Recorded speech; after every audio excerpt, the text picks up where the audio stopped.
don't think I'm gonna be able to, you know, show you shooting, get the bird being shot, watching it fall to the ground, and then, you know, watch you run over and stomp it in the head, you know? Because at the point that the guns go off, I'm probably gonna drop the camera and cry or something. In a quarter mile, your destination will be on the left. Nice to meet you. Hi.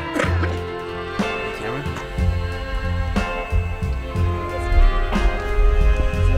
It's good that I'm not going. Yeah.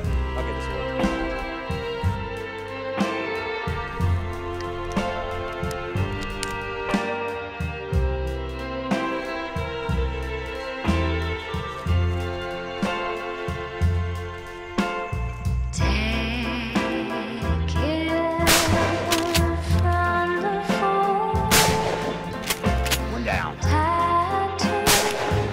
Two. Make such pretty wounds. The prettiest wounds. Carvings on my skin, reminding me of them. Those letters could have been my name. Hey, will you explain to Miro about the geese a little more? Whether you're going to consider Canada geese invasive here is open to interpretation. Canada geese in general, yes. This subspecies here that we've got is called it's the giant Canada goose subspecies. It's not native to this part of the country. It gets much bigger than other species of, or other subspecies of Canada geese. They're native to the Great Plains, and actually I thought they were believed to be extinct for a while.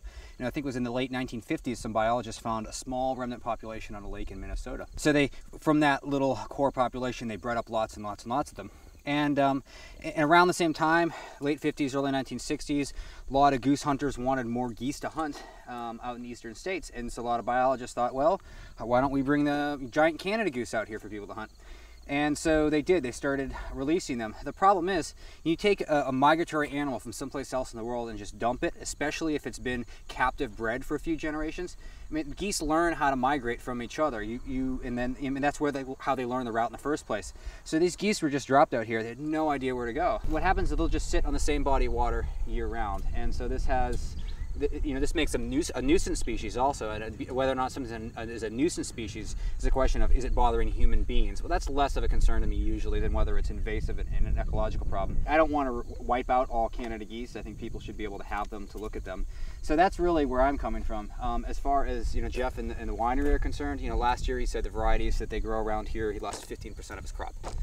And we knocked the flock down pretty well, and so they haven't been as much of a problem this year. But the way that you keep them from being a problem is to keep hunting them.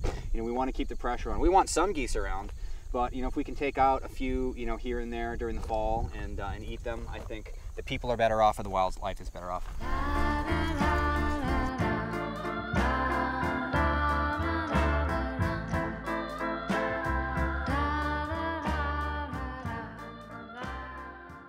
I see three primary factors that cause extinctions. You know, my real goal is I want to prevent species from becoming extinct.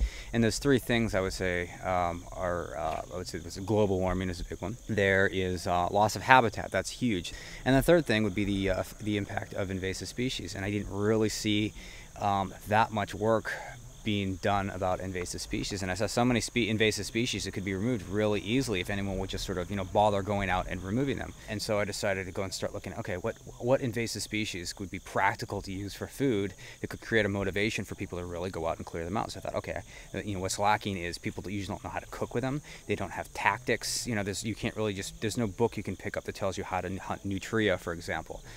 Or starlings even. I mean, these are things that people don't even think about as food. So I thought, I'm going to go and I'm going to find out, you know, how good are these, and what are the tactics that work, and then learn a little bit about the ecology. And so that's what I went into this looking at, and I ended up with a lot of surprises.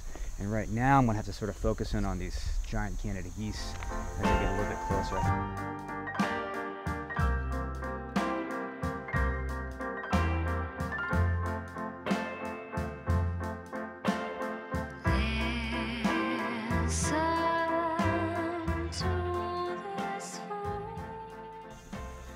What is it with your hands? Or?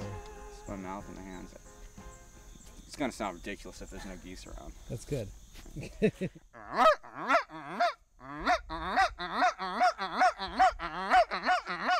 And it works pretty well.